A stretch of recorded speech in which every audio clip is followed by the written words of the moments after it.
next on the program we've got Claudia Regan-Knights from who's the Health Promotion Officer with Queensland Health, looking after the Quitline, joining us, and Peter Coombs, who's the Telephone Counsellor. So I'll hand over to them.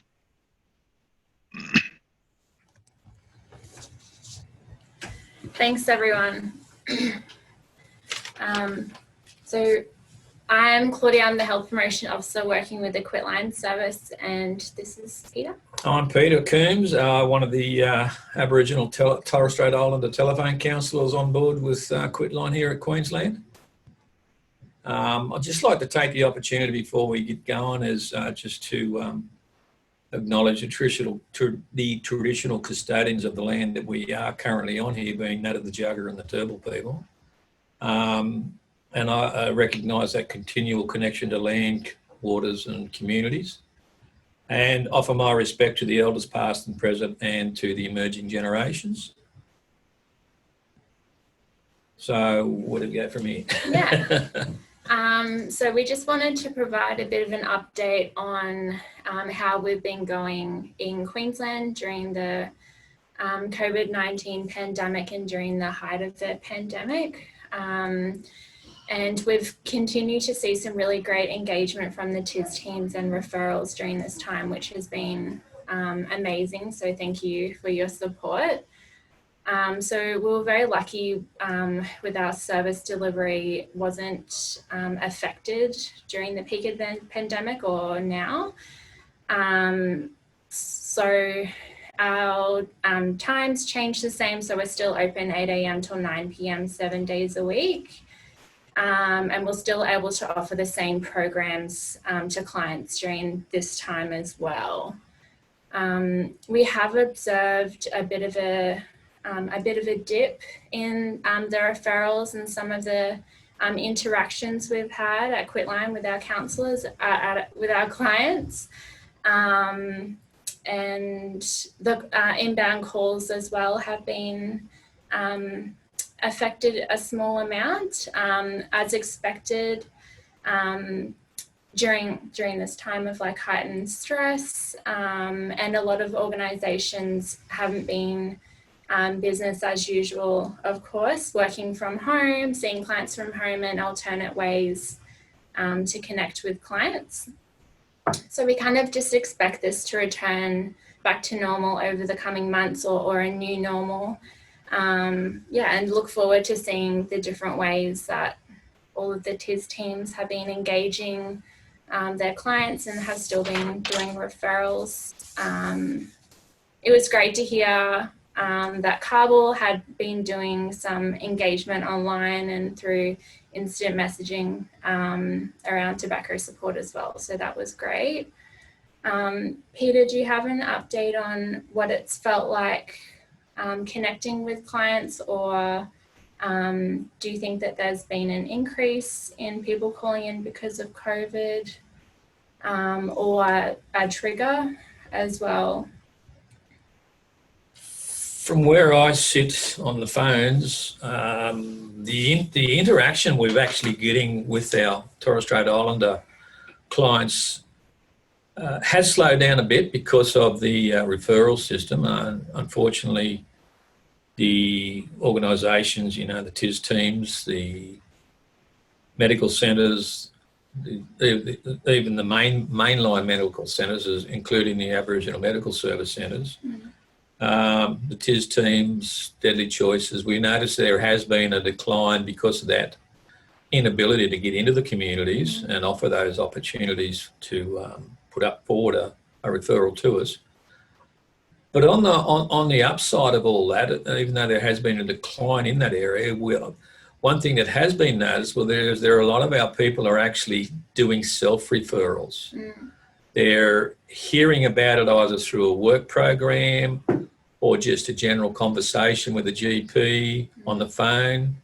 So I have actually personally noticed there has been more self-referrals from our Torres Strait Islander communities coming our way.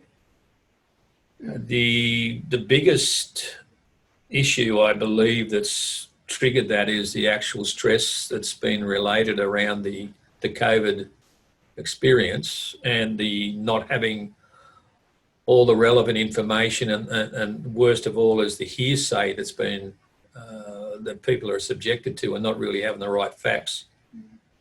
So we sort of work our way around all that. We use that stress as just like a normal daily stress.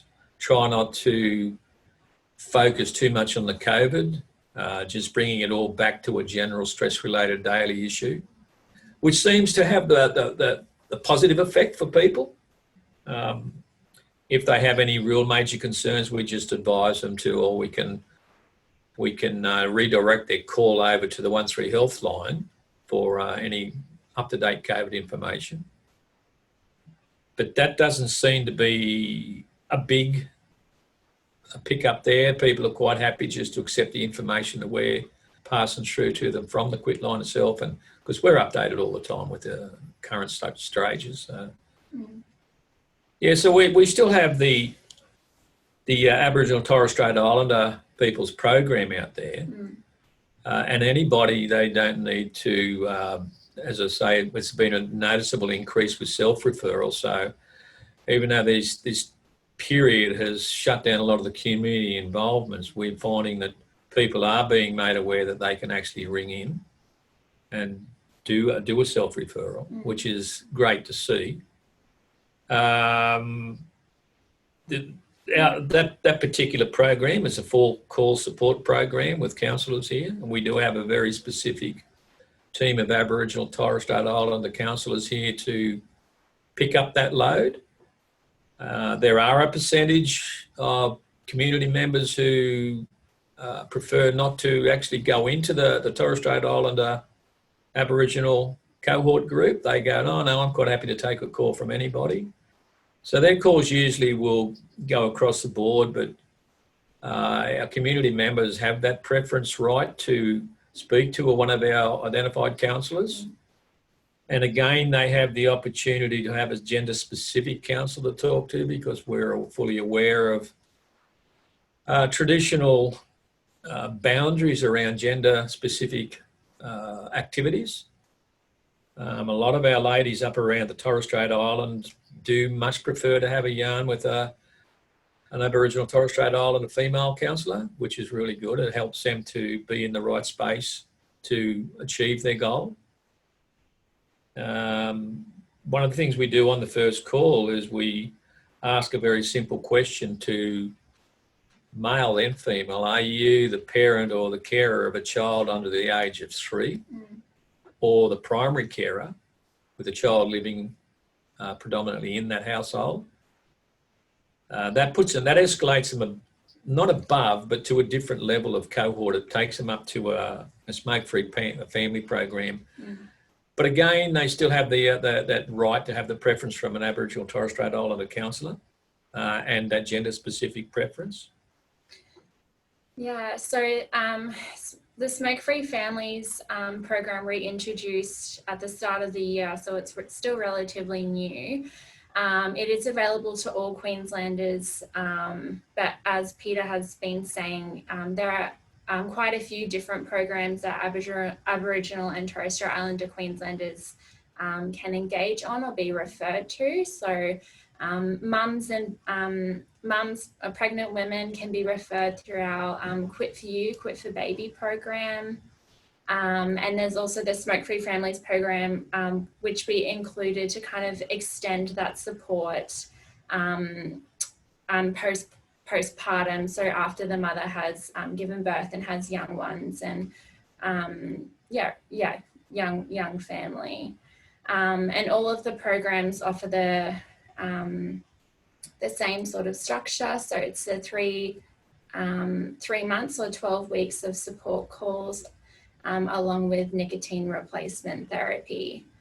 And we have been doing a trial of the use of inhalators with the Aboriginal and Torres Strait Islander program, and the pregnant mums as well, which we'll be evaluating in the next financial year. So we're looking forward to seeing what type of results that would produce, and see if it was the inhalator was preferred over the other NRT that we can supply, such as gum or lozenges. Mist spray. Yeah. The Quit for You, Quit for Bub program, there's two components to it. The partner of a mum-to-be, irrespective of who you are, where you are in Queensland, is eligible to get onto a program with us as well, with our 12 weeks of NRT products supplied free of charge and the 4 support calls. But the beauty of this is that the mums can actually get a back-to-back program in a 12-month period. Everybody's eligible to a program once every 12 months, not a calendar year and not a financial year, but a 12-month time frame. The difference here is that the mums can actually do a second program within that 12-month period. Because what we do is we try to encourage them first off to go cold turkey. Now, that's pretty hard to do. And this is where we do a trial. You know, if somebody's already tried it and they're not finding it successful, then we will start them out with a low dose of NRT products such as the inhalator or an oral product. And we basically hold back on the patch until the last resort. Even though it's a safe way to quit smoking, it's a safer way to get off smoking as opposed to continuing smoking. There is still that NRT product or that component, that nicotine component, that people are concerned about. And we actually have to read a statement from the Australian Royal Surgeons practitioners to advise that it is a safe way of quitting. Yeah, just to ensure that the woman has informed consent on the use of NRT. I just wanted to mention as well, although we have seen a small dip in referrals over the past couple of months, likely related to COVID and everything that's going on at the moment, the amount of Aboriginal and Torres Strait Islander pregnant women engaged on the Quit for You, Quit for Baby program has remained steady, which is fantastic. So thank you to all of the TIS teams who have been working in different ways that continue to support us and support their community members to quit. When we do engage with our clients, what we ask, couple of questions we really need to find out, and we find it's a big issue out in the communities, that a lot of people are not registered on the Closing the Gap scheme, and a lot of people are totally unaware of what the Closing the Gap scheme is all about and what they're able to access. One thing we noticed that from most of the Aboriginal medical services and the TIS teams, when we speak to a client from that area, they are registered with the Closing the Gap scheme.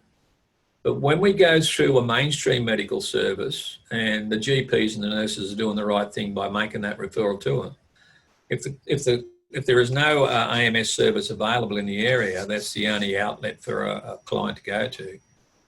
They're not being registered on the Closing the Gap scheme. They're not aware of it. So we actually encourage people. We explore the thoughts around, are they registered? And if they're not, we give them the step-by-step process of what they need to do. They need to encourage their GP or their medical service to actually get involved and register for Closing the Gap, and make sure the doctors get registered for the Closing the Gap. And then they can register for Closing the Gap, and then we explain to them what to do, make sure what's on their script for the CTG. And that's simply the doctor's always got to put his signature on the script anyway, but they just have to write CTG and put their initials on it as well. Yeah, so even if the client has finished a program with us and used up the supply of NRT, we do try and continue to support them and provide them information on the PBS and close the gap. Just wanted to touch on some of our engagement activities. Over the past couple of months, obviously it has been, we haven't been able to attend the community events that we usually do, hosted by some of the TIS programs. For example, World No Tobacco Day, so we were able to celebrate internally. we have had an opportunity to sit in on a panel for the Deadly Choices Tobacco podcast. Peter sat in on it about a month or so ago, just to have a chat about like what we do and how we can support people in Queensland, and sat in again on World No Tobacco Day. So we're really looking forward to exploring different ways to engage with the TIS teams and the new team up north as well, in the, I guess, the new types of community events or maybe online events that would be happening over the next 6 months or so. We've also had a new addition to the team as well. So we've got 7 counsellors at the moment. We've lost. I had the honour of being invited to the TIS gathering on the Sunshine Coast. I think it was earlier on this year, Tom. I'm not quite sure.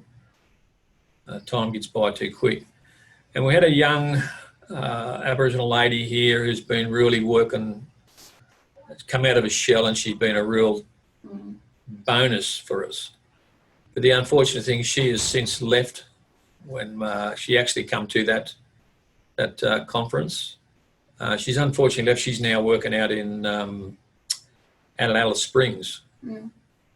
But we have had a recruitment since, and we've been able to take on board another new young lady. Yeah. She's she's a Torres Strait Islander young lady who's going to go through a long way, I believe, and we'll give her all the support we can. So at one stage there, we were just flying with one Torres Strait Islander female member. We have now, or one Aboriginal Torres Strait Islander female member. We now have 2 back on board. Yeah. And we have Corey, Jean, Alex, myself. So we're running at about 6 team members again, which is a lot better than what it was when I first got here. So we're sort of stepping up to the plate in that area. We've also had the opportunity to do some work on our quit rates and do an update on the quit rate for the Aboriginal and Torres Strait Islander clients connecting with Quitline. Aboriginal and Torres Strait Islander clients who complete a Quitline program through our service and also use NRT are 5 times more likely to quit in comparison to individuals who attempt to quit cold turkey. So that's a really amazing figure, and it just shows the hard work of our team and how important the component of behavioural support is alongside with the use of NRT as well in someone's quit journey. So I noticed one thing, I noticed one thing that was only brought to my attention yesterday. I was going through some information I had, and the Quitline has actually developed a certificate of achievement for all clients who have achieved the goal of quitting. And there's an acknowledgement of that, but it's a generic one. And I've been sort of thinking yesterday and today, how do we... I'd love to instigate an idea where we actually identify one for our Torres Strait Islander group of achievers to acknowledge, because it's a big task this is a big step to get over cigarette smoking. And I honestly believe some sort of acknowledgement from us would go a long way to help and maintain that quit, because anybody who gets some sort of award, there's a lot more power in that reward to continue on the journey that they're currently on. So if anybody had any thoughts around some artwork that would be possibly able to be used on that achievement card, I'd love to hear from you or get some feedback on that. Yeah. Sorry, I'll let you go back to what you were saying. No, it kind of leads into what I was saying. Also looking forward in the new financial year, doing some more work on our resources in Queensland and doing a bit of a review of what's already out there and what has been published by some of the TIS teams, and perhaps making some new resources that aren't available at the moment as well. We have also introduced, as part of the COVID-19 pandemic relief within Queensland, a program. Well, now there is availability for all Queenslanders to access the program, including Aboriginal and Torres Strait Islander peoples as well. And that has been able to be promoted on Quit HQ, the Queensland website for quitting smoking, and social media as well, which has been a great opportunity to continue to engage people. Did you want to, any last points before we finish up? Look, I appreciate being able to receive this from you guys. I don't know whether you can see it. Yeah, but it's the we share a summary of the TIS communique, circulate it with the team so everyone can stay updated. And we share that with all our Aboriginal Torres Strait Islander team, because it gives us a good insight into what other programs are going on around the country with the TIS team. So appreciate that, much appreciate it. Yeah, it's been a really great resource, and I'm looking forward to continuing to contribute and to read that as well. Did anyone have any questions? I'm not sure how we're going on time. Sorry, Benjamin. Yeah, did anyone have any questions or want to ask anything? Hi, Ben. It's Paula. Claudia, my question is, and maybe for the other remote services online, has there been any impacts with COVID-19 in terms of getting nicotine replacement therapies out to that increase, particularly from the Torres region, for self-referrals and so forth? Because we only have the one pharmacy, and I'm wondering what the impact has been in terms of supply and demand. Yeah, so in terms of supply, we haven't had any issues sourcing NRT, so we have a stock ready to go to send out to clients. However, it is taking more time due to the delays in Australia Post services, especially to remote and regional communities. So there has been a bit of delay in terms of the time it takes to send the products out to the clients. But we've been fortunate to not have any issues around sourcing the NRT within our, warehouse to provide people. Yeah.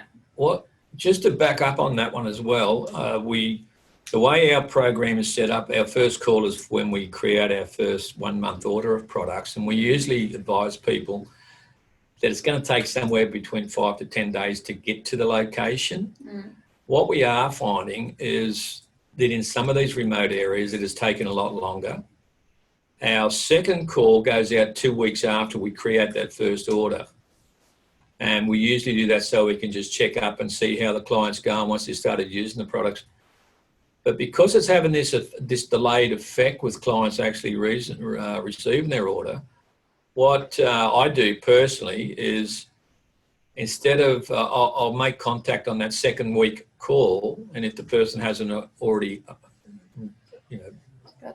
received their order, we don't go through with the full second call.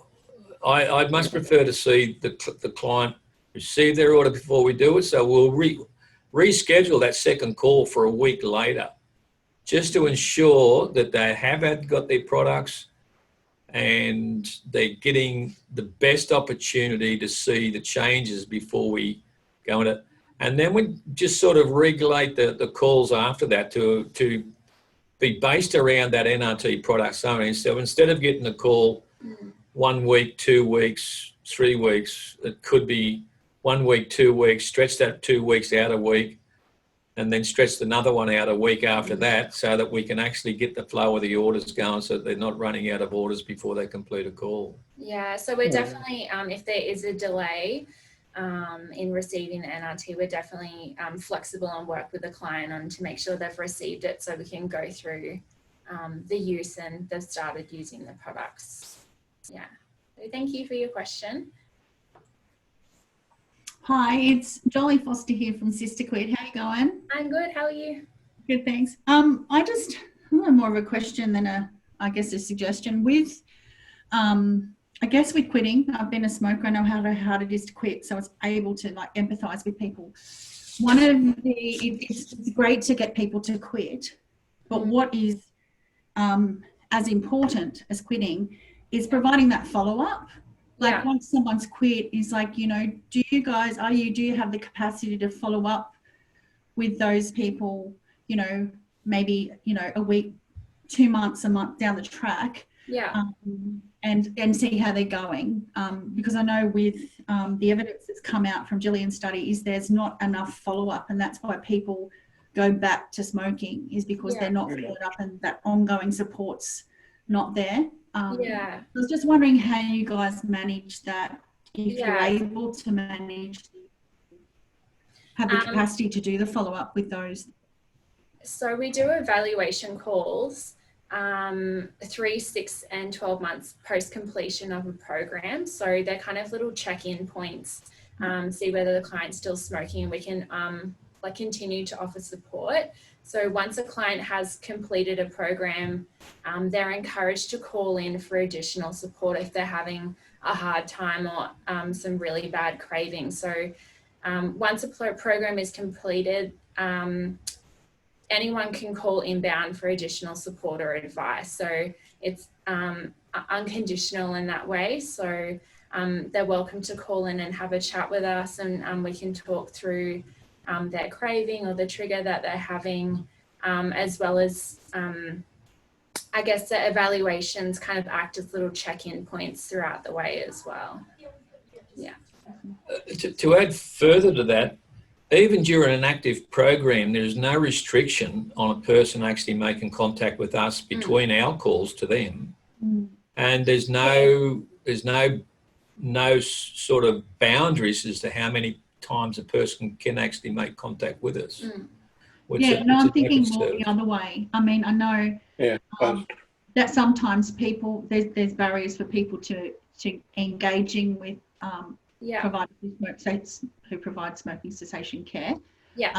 I know that it's, you know, it's probably more on us to reach out and to provide that follow-up rather than waiting for them to but the early evidence we've got around Sister Quit is women tend not to engage. If, you know, it might be if they've lapsed, they feel a bit of guilt, you know, or something like that. So I think it's like the follow-ups are really important when for providing any smoking cessation care. You know, having someone quit's great, but, you know, we need to keep them on that staying quit, because that's the hardest part.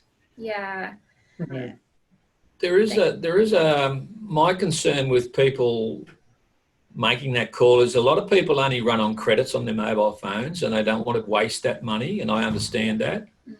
So what we actually do is we encourage them to just either send a text message to us and organise a time which is more appropriate for them to actually, for us to call them, so that they're not using up their credits on the phone. They can even just call in a quick 2-minute call and say, look, I need somebody from Quitline to call me on this number, and this is the time I'd like to call, and this is the day I'd like them to call them on.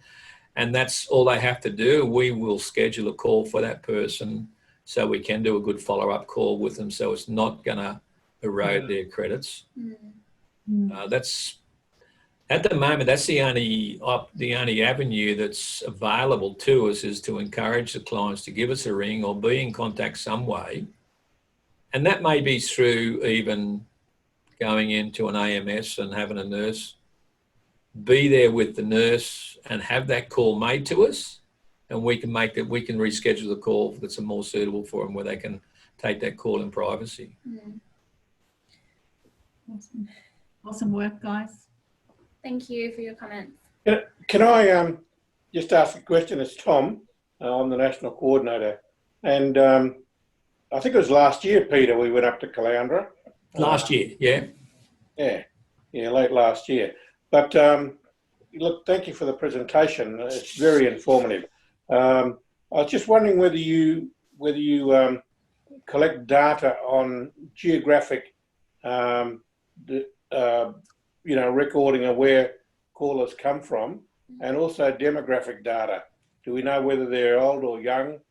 Who's likely to call? And I suppose if we've got the geographic data, that also helps us to target and promote, your service, which is fantastic. Yeah. We do get that data just based on the client's location. So that's recorded when they call in, and they're like residential address. So that's something that we can look at. I have observed generally the age group is maybe between 35 and 45. But yeah, we can look at that a bit more as well. Yeah, it would be sorry, go ahead. I was just going to say, and Trudy might want to come in on this. Last year, coinciding with the Oceania conference, there the Quitline groups got together, and we've been talking about trying to do a follow-up on that, so we can look at a more consistent approach across the nation. And what you're doing in Queensland has, I must say, been a leader in across the nation in what's happening. And so it's so that might be coming up shortly. I don't know if Trudy's still online, but we don't need to follow up now, but just to flag that it's a program that we see as very, very important and very effective, particularly in the data that you're already being able to demonstrate. And I should say that Queensland's also been the state that's had the most referrals and the best relationship between our TIS services and Quitline compared to all the others. Thank you, and thanks to all of the TIS teams as well, and for Peter for joining me today. So thank you. It's always a pleasure to mix with you, Mob, and share our knowledge and hear what knowledge you guys have got to share too. So thanks a lot for the opportunity. Appreciate it. Thank you. Just one last opportunity. If anyone has any